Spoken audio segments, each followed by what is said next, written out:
Hello, hello, hello, everyone. It's Sunday evening. It is 8 p.m. and it is time for us to talk about Edward Rutherfurd's London. Believe it or not, we have finished this epic saga. It is done. We have gone through every chapter. I have done a summary for every chapter. Believe it or not, we have finished.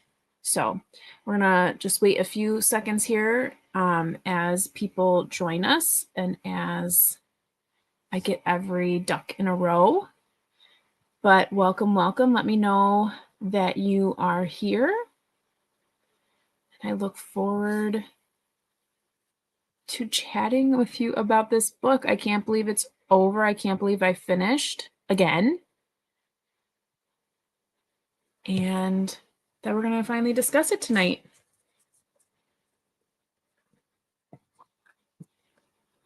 I've got a couple of things that I thought would be interesting to discuss as we talk about the book as a whole. As in the summaries, we go chapter by chapter, so we don't talk about it as a whole entity. So we'll kind of do that here tonight. I have all of my notes, so if you recall the timeline in the beginning of the book, I actually write up my own as well. And on this particular one, you can see there's lots of lines intersecting how people are in multiple chapters. So I have that at the ready. And then, of course, I have my copy of the book. Now, like I've mentioned before, this was a reread for me. And in the reread, I did decide to read along with the audiobook version, which I found to be very helpful. A lot of the pronunciation, and it just kept me on pace. So I recommend, if you find yourself reading a book of this size, see if there's an audiobook version available, because like I said, it was very helpful for me. So make sure you say hi as you join us here. Hi, Andy. Welcome, welcome. Were you able to finish your copy of London? Were you able to get all the way through to the end?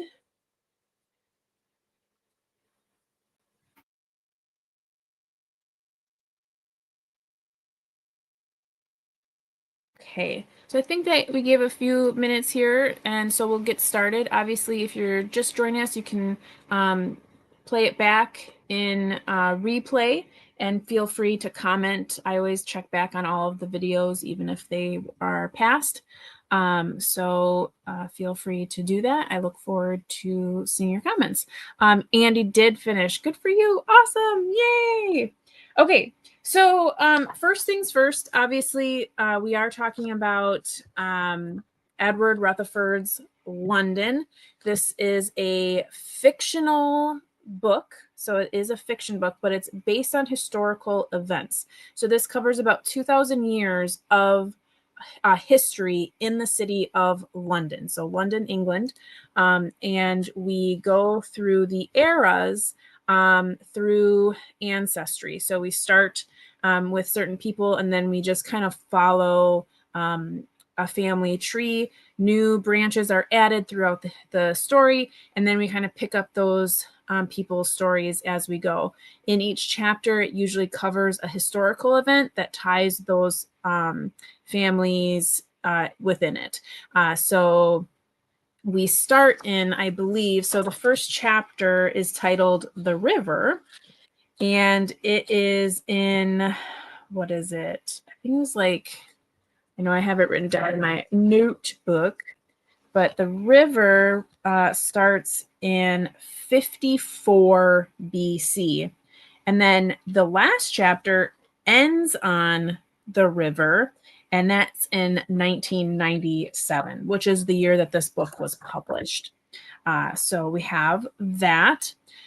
Now, as far as, what brought me to reading this book, my bookish buddy, Laura from Book Bubbler, many of you may know she is also my business partner with DoubleBookedCo.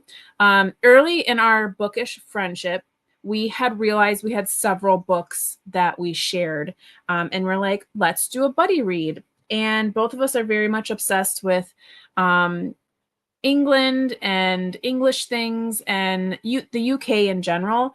And we found out that we both owned Edward Rutherfurd's London, and we said, why not? How about the first book that we read together be this gigantic saga?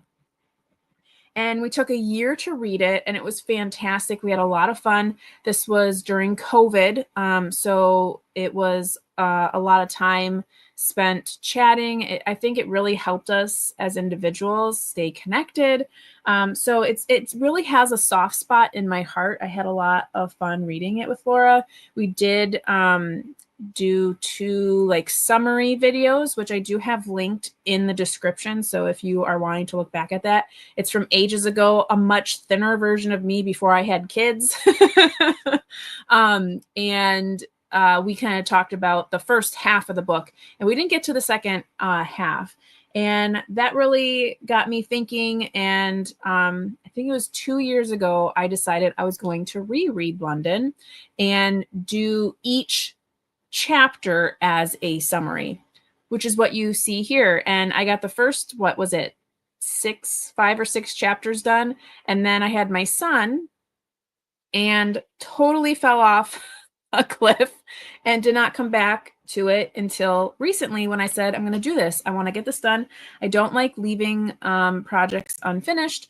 So I'm very happy to say I stayed on track. I stayed ahead of the game. Even with my daughter's surgery, I was able to film ahead of time and get things to stay active for it. I didn't miss a week, and I'm very pleased and I'm very proud of myself for actually finishing the book. So that's a little bit of history as far as like why I had read this book. I have not read any other Rutherfurd. I do have plans to read more Rutherfurd, which we'll talk about later in the video. But let me know, like, is this your first Rutherfurd? Are you reading because you jumped on with me and this is something new? Or are you an avid Rutherfurd reader? This for me has definitely been an experience. And it's funny because it's like I read it twice in a row without even moving on to any other Rutherfurd, but that's just how I roll apparently. But anywho, let's jump into the book itself and start kind of like rummaging through what we have for us. So before we do that, looks like Andy, this is your first one. Okay, let me know. I know later in the video we'll talk about it too, but keep in mind, like, will this be your last, or will this just be the beginning of many Rutherfurd reads? But anywho, yes. So with London itself, and even outside of London, what era of history do you find most interesting? So London or otherwise. For me, and I don't think this is really has anything to do about London, but I've always been very interested in like the Tudor time. That's usually a very popular era. A lot of people are very fascinated by Henry VIII, as am I. I'm more interested in all of the queens, what their stories are, how they came to be the queen, and why they got themselves into that situation, which I know a lot of times it has nothing to do with what they want, but what their families want. But that is the intriguing part. And more specifically, very intrigued with Anne Boleyn's story and Catherine's story. Both of those women are very intriguing to me. And so that time era is very intriguing. And I think outside of the Tudor era, I think Maybe another era of history for me, would probably have to be the Industrial Revolution. So like the early 1900s, so a little bit of the late 1800s and early 1900s, when the industrial revolution really started to modernize a lot of things, and specifically in the world of art. So anything like from literature to artwork, and then architecture, all that kind of like really boomed from like 1900s to 1920s.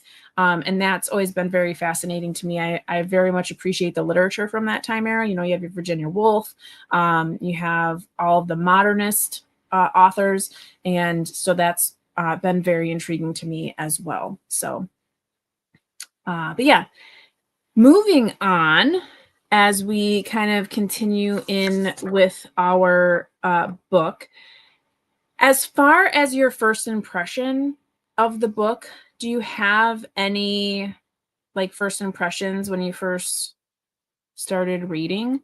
Did you read the whole thing from start to finish? Did you pick specific chapters? How did you kind of read this story? For me, I definitely read it from cover to end. I will say when I first saw it, I was like, wow, that's a really big book. And the pages are really thin, so it's actually it's a lot longer than you think. My copy's, I think, 1,200 pages. And beside like your kid series that are longer books, I never really read a book of this density. So for me, right away, it was intimidating. But I think because the first time I read it, I was reading with a friend, it was a lot easier. I will say, like, the first chapter, it starts out really thick. You start with the primordial ooze of everything, and the landscape, and I'm like, oh no, I'm not going to do well with this book. But then you start to get to know characters, and you find out that the book is very much character driven. So that helped me immensely as far as getting in to the book and not falling to the wayside. There's a couple of chapters here and there that you find your mind wandering, and then you have to come back and be like, oh, I have to reread this page. But I don't think a lot, because I think a lot of the characters, especially the main characters, are pretty strong, and they captivate you within each chapter. There's not a lot of chapters that are boring. There's a lot of chapters that are more comical, interesting, fun. So really enjoyed the beginning. After our break, took a bit to get back into it, but overall enjoyed it. Yeah.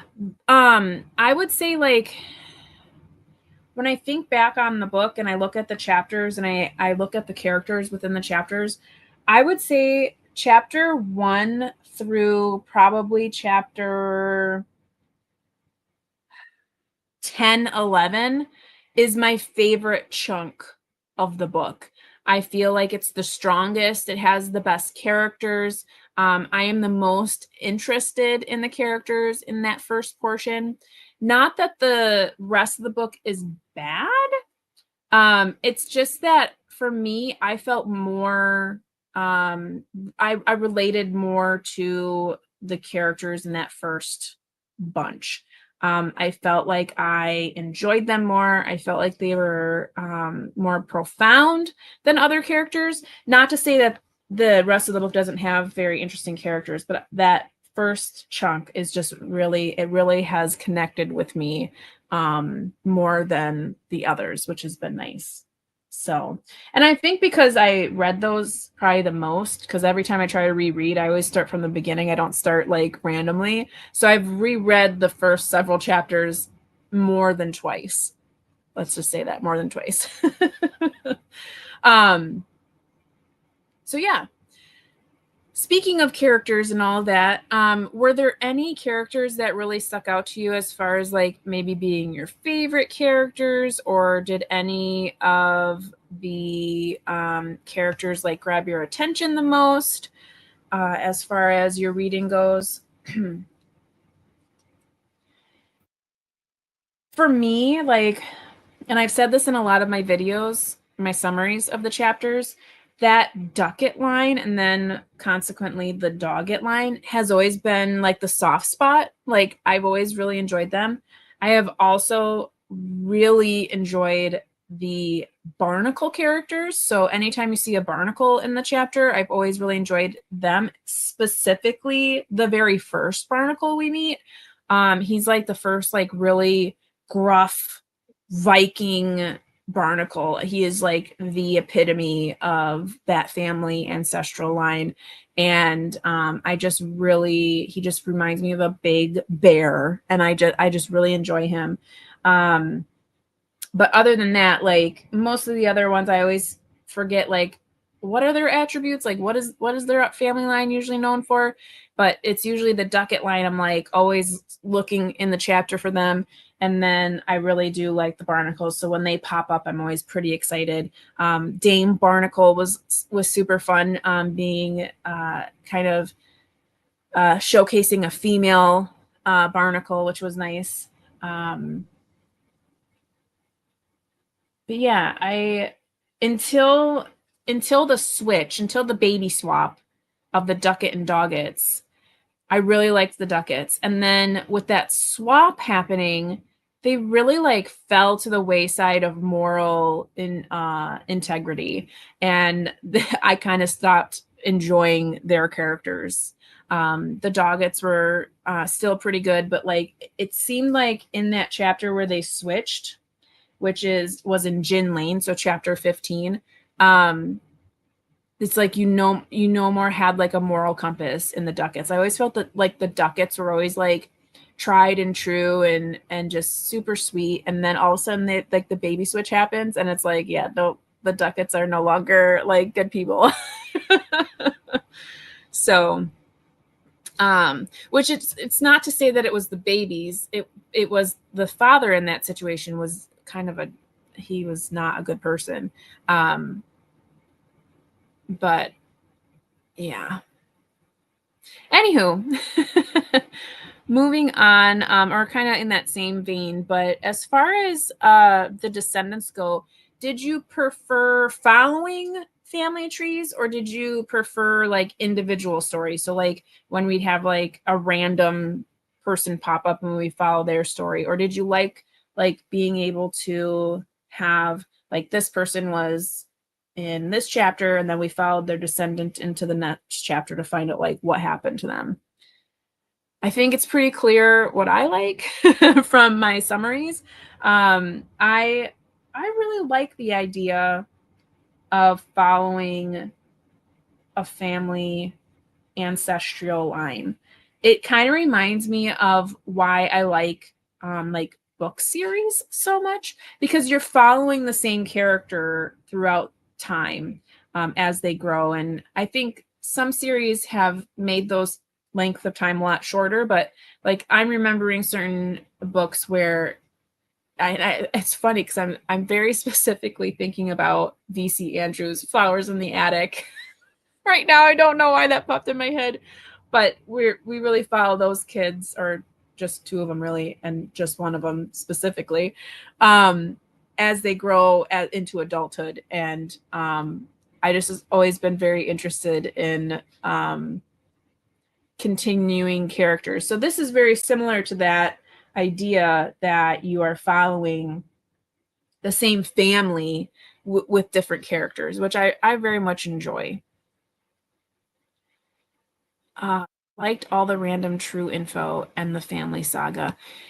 Yeah, I think that this is a really exceptional way to learn about history.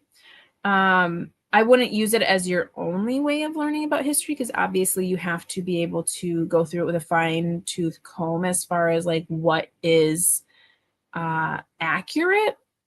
a lot of which of this we know is, but you obviously have to make sure you know history in order to decipher what is true and what is not. But this is a really fun way to do that. And I'm familiar with a lot of historical events that happened in this book.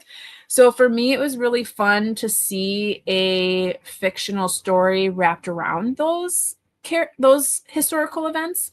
I'm thinking specifically about the chapter that had Richard the Lionheart, because I think a lot of times we think of him and we think about Robin Hood and Prince John and just that entire drama that was surrounding that. And with this book and the fictional like reenactment, so to speak, of that whole situation, it kind of gave me a little bit more clarity about the fact that like Richard is known as this just amazing king and Richard the Lionheart and all this, and he didn't do anything for London. He was off crusading, and sure, he had, you know, conquered and made them rich, but not really at the same time. Like, he really didn't do anything for London, and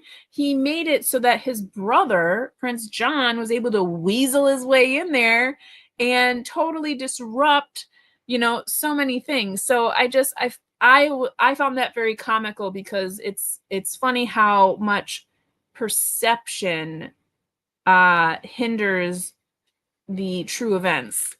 So it always depends on who is writing down history, right? Like, who's writing it down, because that's the true essence of history, right? It's not a verbatim, you know, historical document.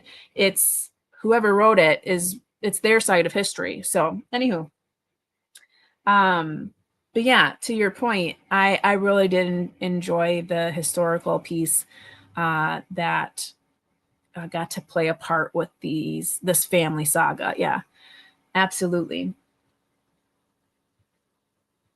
Okay, so as we continue on my strange thought process of how this book has gone, you know, as we read, we went era by era, right? So like I said before, we started in 54 BC, and then we continued through until we got to 1997. Now, we didn't hit every year, and we had longer breaks. Sometimes we had shorter breaks. We had some chapters that had the same characters, but overall we had certain eras that we touched on. So if we break down the book, we can break it down into a couple of different timelines. So we have the ancient and Roman London. So that's where we saw like the foundation, the Thames, like, so the beginning of that, and how miraculous it was, and so pure and not gross. And you could fish in it, and you could see down into its depths. We get those early settlements. We get a look of Caesar and his attempts on conquering the land, and the Romans setting up shop, essentially. And then we move into the medieval period, and we have a lot of power struggles, trades, and then the shaping of like the early institutions, which surrounds a lot of religion and the introduction of Christianity. And that, I feel like religion really just continues to be its own character from then throughout, probably throughout most of the book. It felt like we were constantly having that battle, especially when we get into the battle between Catholicism and the Protestant state that we find England settles on. We come to that Tudor era, the Stuart London. We have the plague, we have the fires, we have the religious tension again, and then the rebuilding after so much destruction with the Great Fire. And then we move into like the Georgian, the Victorian times, that industrial boom. And then London kind of expanding. We have all of the trading, the boats, all of that. And then we finally land ourselves in the 20th century. But what that brings, you know, war and the modern identity of what London is. And then what we know London to be today. Now, with all of that being said, I know that was those are a lot of words, a lot of time. But that being said, you know, is there an era that you found within that you would want to live in? Now, remember, you'd have to live in those conditions. Is there a time era that you'd be like, I would live during that time era? For me, I really enjoy modern conveniences. My husband really enjoys camping, and I will only go camping if we go to a camp resort, meaning they have access to like running toilets and running shower. Like it's usually like a pump, but there's modern conveniences. So I don't know that I would last very long in any of this time frame. But I feel like anything past like probably like the Crystal Palace, I would probably be okay. But I probably wouldn't be very happy. So I think I'm probably gonna stick with modern 20th century living. I can't imagine living through the Blitz. I can't imagine that at all. Like that just sounds like a nightmare. And that chapter, as short as it was, really, you know, we as readers, there's so much World War II literature. There's so many books on World War II, and I've read so many. I mean, I feel like you kind of get desensitized. But reading this chapter really reminded me like the day-to-day struggle of how it must have been to, you know, live your life in the daylight and at night have to like find a way to hide, and just the air raids. And yeah, that was rough to read, but I think it's important to remember where history has been, and hopefully not repeat it. That's all I have to say about that. But yeah, I think I'm not built. I am not built for anything without running safe water. I mean, I think that's the biggest thing is just I like to be clean and not sick. So I think I'd have to stick in the 20th century. But yeah, you let me know in the comments what your thoughts were there. As far as the eras as well, was there any era that you wanted more of? So as we go through all those eras that I kind of talked about, those time frames, was there any that you were like, oh dang, I really wish I would have had more of that?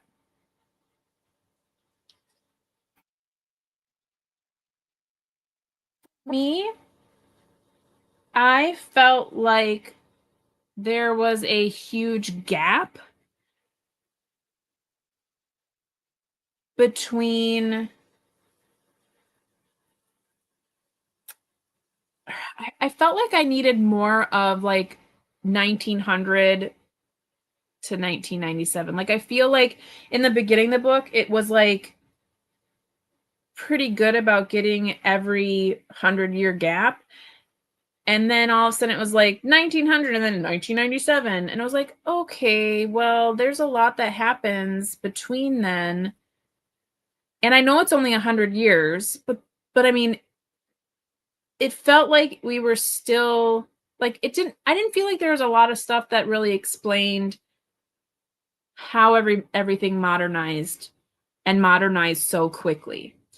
that's just a me thing, maybe. But I felt like I wanted more from like the suffragette chapter. I wanted more from the Blitz. And I definitely wanted more from the river. The river, the last chapter is 6 pages long. And I was like, what? And it's 30 years after the previous chapter. Or no, it's like 50. Let me look at my notes here. It's a lot, it's a big chunk.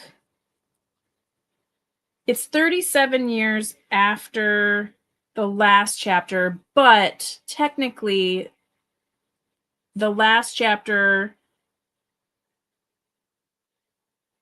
yeah, so 1940 was the Blitz and then 1997. So it was 37 years after. But I feel like so much changed between World War II and modern times in the 90s that I don't feel like it really mentioned a lot, which made me really sad. I mean, because so much happened between the war and now.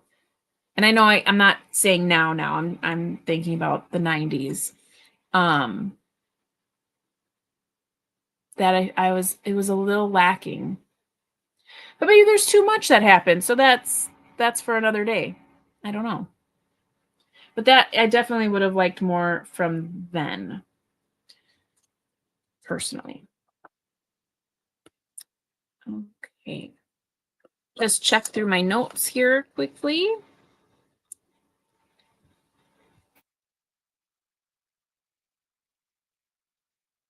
As far as themes go, so I mean, a lot of the themes we had in the story, we have like the change versus like things continuing. So we have like the river. It was a constant theme throughout the book, and with London's setting itself right on top of it, it was kind of like a nice positioning. It kind of centered you in the story. We get the roads, the social hierarchies, which we see more so in the beginning of the book, where we know that status is really important, and a lot of characters are ruled in those hierarchies, and that slowly goes away as it gets to be more modern. And then, you know, also that idea of what a Londoner is really kind of changes throughout. And then in that final chapter, it really kind of expresses this idea of London being this melting pot, and that there is no like one type of person. So I thought that was a really nice add in there. But was there any theme that stood out to you the most, like change or class, the family legacy, or something else that really stuck out to you as you read?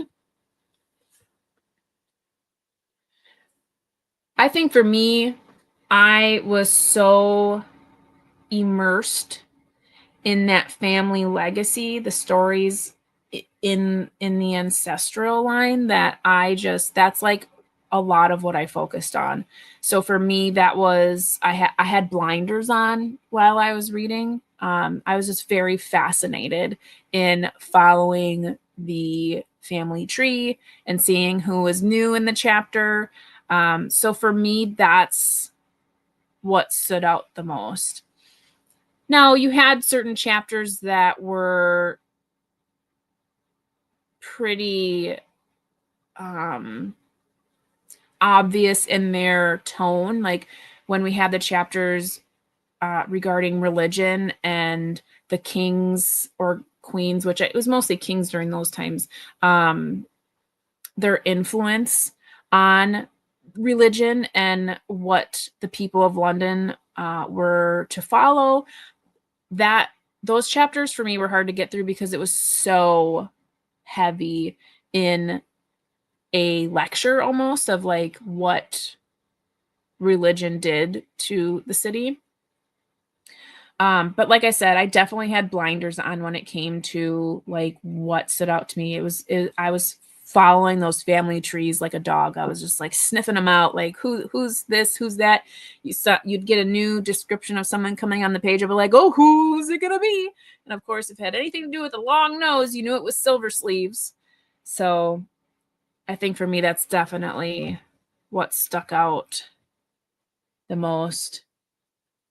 And I think just as an experience, like for me as a reader, you had a lot of different things that affected your reading experience, right? So we had the pacing, we had the length of the book. Sometimes there were like mini stories within the book, so you kind of go off on tangents. Was there any time in the book where you felt you had like era fatigue? So like what I mean here is, was there a time where you were reading and you're like, I just want to move on from this? Because I definitely felt like that. I think specifically in the chapters, what was it? It was like, I'm looking at my timeline. I'm looking at my timeline, people. It was the chapters. It had like the same people in it for ages. Let me see. So I think it was chapter 11 through 14. Chapter 11 through 14 had all of the same characters. I felt like we were never going to move on. So where we start with chapter 11 is the Globe. So if you're familiar with the Globe, that's Shakespeare, it's the actors, the theater. And we meet this group of people. So that's our William Bull Orlando, which was Black Barnacle. We have a Carpenter in there, a Fleming, a Meredith. And then it goes on to God's Fire, it goes on to London's Fire, it goes on to St. Paul's. We get the same grouping of characters, and it's like it felt like it would never end. And that's where I really got stuck, and I was really starting to not enjoy myself.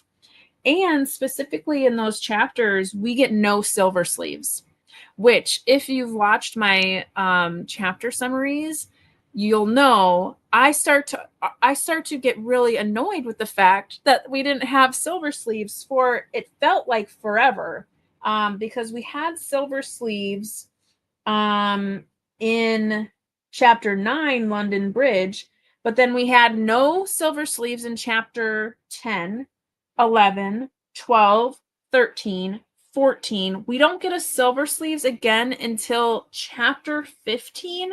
And from my recollection, I don't even think he played a big part in that chapter. It feels like we had very minimal Silver Sleeves after London Bridge. So that just was crazy. But yeah, chapters 11 through 14, I thought I just was like, this needs to be over. I'm so tired of these characters. I'm tired of this time frame. Like I want to move on. So that was the Globe, God's Fire, London's Fire, and St. Paul's. I was like, let's go. Let's move on. And thankfully we get into Gin Lane, and that's Gin Lane is a chapter that's very character driven, not a lot of historical stuff. So it helps because you're like on these chapters that are very heavy in religion, very heavy in learning about plague and the fires and all these historical events. And then you get dropped in Gin Lane, and this is where we have the switch of the Ducat and Doggett lines, and it's very character driven. We get kind of like a family drama, and it's a very interesting chapter. So it's nice because you feel like you were rewarded after being in such a stick in the mud portion of the book. So I did enjoy that. And that being said too, was there a favorite storyline that you liked to follow? I think for like the whole book, again, just the Ducat line in general, But I think looking at the story itself,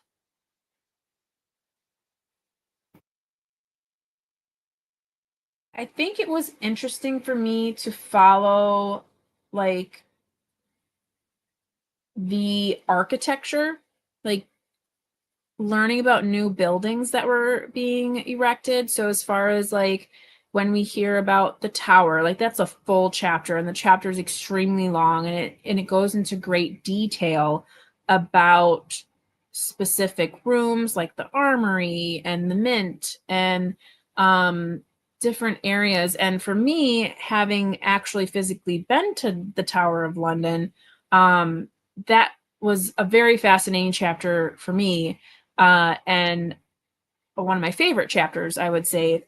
I wouldn't say it's my favorite chapter, but it's one of my top favorite chapters. So I did like that. I liked hearing about what London Bridge looked like in its early years. I know it's come down a couple of times, but I had never really known prior to reading this book that there were like full homes on London Bridge. There was marketplaces. It was a place of commerce. I did not know that. So that was fun to read about London Bridge in a way that really made it come alive. So I liked that a lot. Hearing about the building of St. Paul's was interesting, even though that chapter wasn't the best for me. I did still like the idea of learning about the architecture, the mention of the Crystal Palace and what that meant with the World's Fair. And yeah, it was nice to have all these different aspects, and not just like family drama and historical events, but it was nice to follow the river and the architecture and just the idea of where the people, fell as far as their kind of their ideas of what London was like.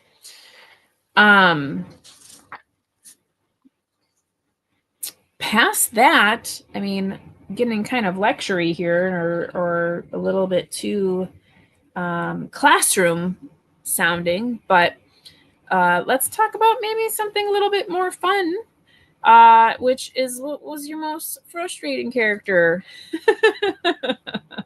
Before I tell you who my most frustrating character is, I will tell you who I think is probably my favorite character, and that is Julius Ducat.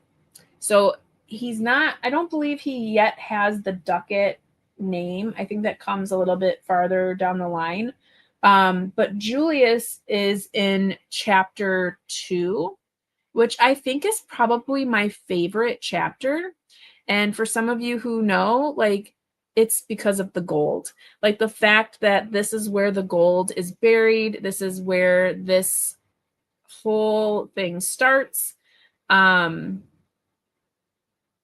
there's this whole fictional thing about gold, right? So in Roman times, in this second chapter, titled Londinium, we know that Julius he sees some Roman soldiers and they're burying gold, and he tries to find it again. And then we know that through the family line, there's a story that's always passed down about how there's gold buried in London, and so they all continue to try to find it. And at some point in the story, we do find the gold. But anywho, back to why he's my favorite character. I had the most fun in that chapter. I feel like it was one of the most engaging stories, because not only did you get to know him as an individual, you got to know his family a little bit. You also got to know about the time and space of that era, as far as the Roman occupation, what the city was beginning to look like. And then we also had a little bit of a love triangle. And there's death and deception and adultery, and it's a very, very good chapter. I think it's one of the strongest chapters in the book. So going back and looking at all the chapters and what I liked about all of them, I think I have to go back to Londinium and say that that is probably my favorite chapter with my favorite character in Julius. I thought that was perfection, that chapter. I did really enjoy his pursuing of Martina and the Mariner and his his interception of certain people's, and I really enjoyed that chapter. As far as a character that I was most the most frustrating character, you can probably, guess. It's definitely in the Silver Sleeves family tree. And I think for me, the Silver Sleeves I think it was Pentecost Silver Sleeves, because he killed that boy and he was such a sleazebag. And I think that is like the epitome. I mean, because even Ralph, who was before him in the tower, Ralph was in the 2 chapters, The Conqueror and the Tower, and he was an idiot. Like, he was terrible. He just made people's lives terrible. He was a terrible person, but he was also really dumb. So you didn't really, I don't feel like you really made it wasn't like completely his fault, because he's just dumb. Whereas Pentecost is the first Silver Sleeves that we see that is cunning and clever and diabolical, and he just is such a grotesque human being. And then to kill that young boy and like frame him for killing a knight, and it just, yeah, that was my least favorite Silver Sleeves, or my least favorite character. He really made me hate him. So that for me would be the most frustrating character. But you let me know in the comments as you're watching this in replay who your most frustrating character is and who your favorite character is. Like I said, mine was Julius. I think too, like, kind of continuing in that same vein of questioning, like, as far as like moments in the book, I think like the whorehouse, the chapter, what was that, chapter 8, very comical, hilarious, it's funny, it's quick and easy, no puns intended. That's a great chapter. Also, Jin Lane was good. And then there was chapter that really made me very sad. But when we read the chapter titled Lavender Hill and little Horatio, sorry, spoilers here if you haven't finished, but when Horatio dies, I just thought that was so heartbreaking. And it was really upsetting. I have this thing about like like unnecessary deaths. Like, so in this book, obviously we have to understand that death, and in the real world too, death is it happens every day. It happens to the best of us, happens to the worst of us. We are all moving in that direction. But for me, when something is fictional, you have godlike power over your characters. And it always just irks me to no end when there are unnecessary deaths. So when poor Horatio dies of, I'm assuming is like, asthma. It's poor conditions. He, doesn't live in the best parts of the city. He doesn't have medical care. His mother has asthma, so we're assuming he has asthma. And he just dies in Jenny's arms. And I'm just like, it just broke me. I had to like not read for a while because I was so saddened by that death. It's probably the worst moment in the whole book for me. I just like, ugh. And plenty of people die. And that one was tough. So, anywho, moving on. we're kind of coming to the end of our discussion here. So as you are thinking about what you have read, if you've not quite completed this, but you're getting to the end, what are your thoughts about, are you going to be reading any more Rutherfurd? Are you thinking about any of his other novels? He has so many come to the top of my mind. I'm thinking he has several Ireland books. I believe one is titled it's like Ireland something. I was literally just at half price and I had to like put the books back because I'm like, I cannot buy any more Rutherfurd when I already have like 9 on my shelf that I have not yet read. So I have to wait. But there's one titled The Forest, which I don't own, but I saw at half price books. Then there's The Princes of Ireland, The Rebels of Ireland. We have Paris, New York, China, Ruska. And then the one that I think kind of started maybe did it come before London? But we have Sarum. You see this big, massive. They're all massive. Let's be real. They're all big. Oh my gosh, this is gonna take forever. Oh, I have a cute little bookmark in here. Oh, look at that cute little bookmark. Isn't that cute? So it looks like I've already tried to start Sarum. I'm 68 pages in. Well, I'll be starting that over. Oh yeah, look at this, beautiful. We got another family tree. Love it. So I guess cat's out of the bag. Yes, I will be reading Sarum next. So this big one. Laura and I are attempting another Rutherfurd, so we will be buddy reading again. And for you all, I will again do chapter summaries on my channel, but I won't start them right away. So I'm going to give myself some time with reading it with Laura, seeing where we get, so that I'm able to reread the chapter in order to do a summary for the channel for you guys.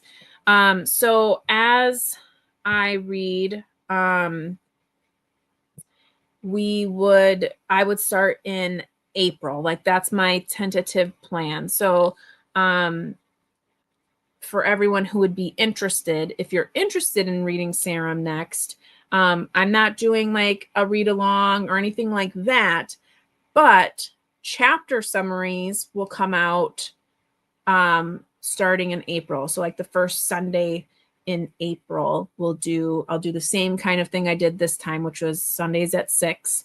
I'll do one chapter at a time, so weekly.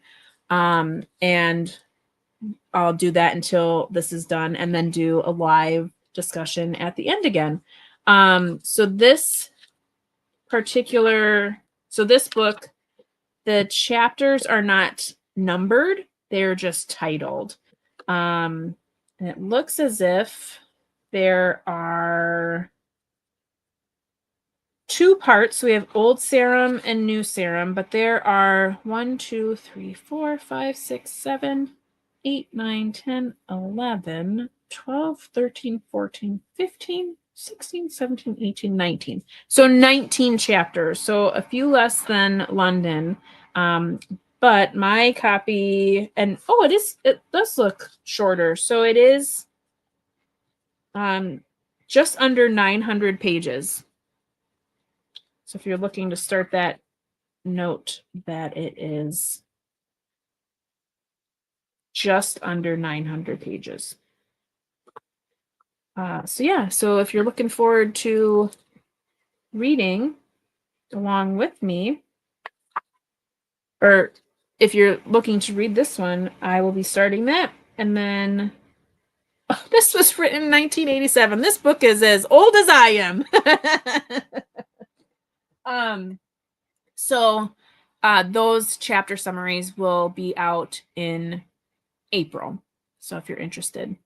And then I'm sure I will start something after that. I'm not quite sure. I might try to get out of the UK. I might try to do like New York or China next. I'm not sure.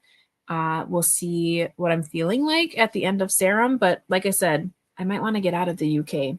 Or I might want to be like, oh, I'm going to try to get all of the UK done. But we'll see. We'll see. It looks like, Andy, you would read and listen to another one. Yeah, I did get the audiobook for Serum as well, because I just think it helped me stay on track so much better, and especially when certain places were, you heard the pronunciation, and it helped a lot. Like, I kept calling this Sarum because, like, as an American, it looks like Sarum, but when I was reading London, in the acknowledgments or somewhere, it was saying Serum, and I was like, oh my gosh, this whole time I've been saying Sarum, and it's Serum. So I feel a lot better knowing that I am pronouncing it correctly now. So yeah, I definitely will keep in with the audio version. So thankfully I do have access to that. But yeah, other than that, I think that's pretty much it. I know, as far as we touched on it a little bit, but the gold, I know I have a follower who is just as intrigued of the gold situation as I am. So I would be hard pressed not to discuss that. But so the gold situation, so like I mentioned, it appears in the chapter Londinium, and then there's just a few references to it a couple of times in the early chapters, with some of those descendants mentioning like a family story or some lore regarding buried treasure. And then we don't hear about it for ages, And then, again, spoilers if you've not gotten to the end, but we find the gold in the chapter titled The Blitz. So as you can imagine, with London being bombarded with bombs, the earth is dislodged and the gold is found. And so it's a monumental moment, because you're like, finally, the gold. But I have to say, it was pretty lackluster for me. It happened so fast. And then, of course, a Silver Sleeves is there to mess the moment up. But it happened so quickly, and I didn't feel like we really got to relish in the moment. So it was a little bit bittersweet for me. I was really hoping we were going to hear more about like what they did with the gold, and that it was remembered as a family story. But realistically, it wasn't even, because of that switch. So there's a Duckett Doggett switch. It really wasn't even technically, I mean, it was technically a Duckett that found it, but technically a Doggett. It's so confusing. It gets very muddled, which I feel like a lot of family trees are like. And it makes me think about like the amount of people that are actually related, and going back to like Tudor times two, and even like Regency, and all the people that are marrying their cousins and whatnot, just to keep like the families like not pure, but like keeping the money in the families and all that. It's all so bizarro to me. It's all very intriguing. That's what always was like really creepy to me when I was watching. I didn't watch all of it, but like the first couple seasons of Downton Abbey, I'm like, they're cousins. They're like close cousins. So that's always been like something that's always made me kind of giggle. But again, like commonplace practice. It's not unusual during those times. But I know if you follow me in our DoubleBookedCo book club, you've heard these conversations before. But anywho, so we're here at an hour. I don't want to keep you too much longer. If you are watching this in replay, please let me know that you made it to the end. I so appreciate you taking that time. For those of you who are here tonight, thank you so much for joining me and taking some time to chat about the book. thank you so much for reading it with me. I know it is not a short, small book to get through, and you should really pat yourself on the back because that is an epic saga to get through. If you're joining for any future Rutherfurd, I'd love to hear from you regarding that, because this has just been a very impactful book, and I really enjoy the author's way of tying historical events to fictional characters. It's just been really thrilling for me. So I'm excited to continue on. I hope you are too. But that's all I have for tonight. So again, thank you so much for being here. Thank you so much for watching in replay. Thank you for so much for liking and commenting and subscribing and doing all the things. But until next time, which for me it'd be Vlogmas tomorrow. Yay! I hope you all are reading something fantastic, taking care, staying safe. And as always, you know how it goes. Happy reading. Bye.